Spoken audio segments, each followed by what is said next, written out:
നിങ്ങളുടെ കൂടെ ഇവിടെ കഴിയാനുള്ള ഭാഗ്യം എനിക്കില്ല. കണ്ടില്ലേ എന്റെ മോനും അനന്തരവോളം വന്നത് എന്നെ കൂട്ടിക്കൊണ്ട് പോകാൻ. വല്യമ്മേ നമുക്ക് പോവാം. വരട്ടെ കുട്ടി, ഇനി ഒന്നുകൂടി ബാക്കിയുണ്ട്. നിങ്ങൾക്ക് ആർക്കും കിട്ടാത്തൊരു ഭാഗ്യം എനിക്ക് കിട്ടി. എന്റെ 70-ാം വയസ്സിലൊരു ഭാര്യ. കണ്ടില്ലേ ഒരു അളിയൻ നിൽക്കണത്. എടോ, നമുക്ക് സൗദാമിനിയെ കൂട്ടിക്കൊണ്ട് വരണ്ടേ? അതിനല്ലേ എന്റെ മകൻ ഈ കഷ്ടപ്പെട്ടതൊക്കെ.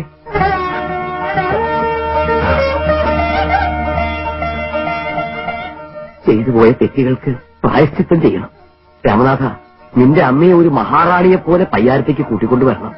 തറവാടിന്റെ താക്കോല് സൗദാമിനിക്കാ കൈമാറാൻ പോണേ.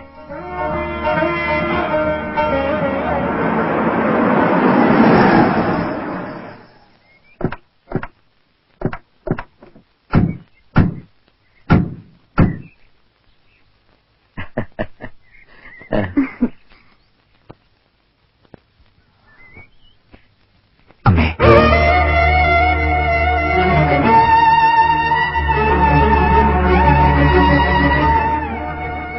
അമ്മയ്ക്ക് നിന്ന ബാക്കി ഞാൻ പാലിച്ചു.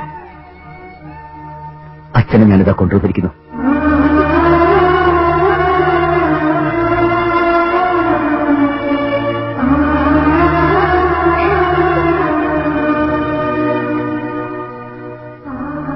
ഇവിടെയാണ് എന്റെ അമ്മ.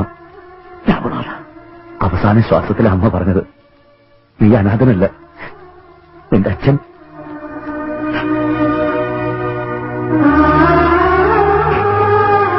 എന്തിനാ എന്നെ ഒരു വാക്ക് പറയായിരുന്നില്ലേ നിനക്ക്?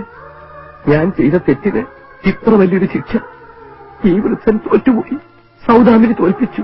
എന്റെ മകനും എന്നെ തോൽപ്പിച്ചു. ഇല്ല, എന്നെങ്കിലും ഒരിക്കൽ അമ്മ ഈ അസ്തിത്രയിൽ ഒരു തിരി കൊടുക്കണമെന്നുള്ളത് അമ്മയുടെ അവസാനത്തെ ആഗ്രഹമായിരുന്നു. അതിനുവേണ്ടിയായിരുന്നു ഞാൻ.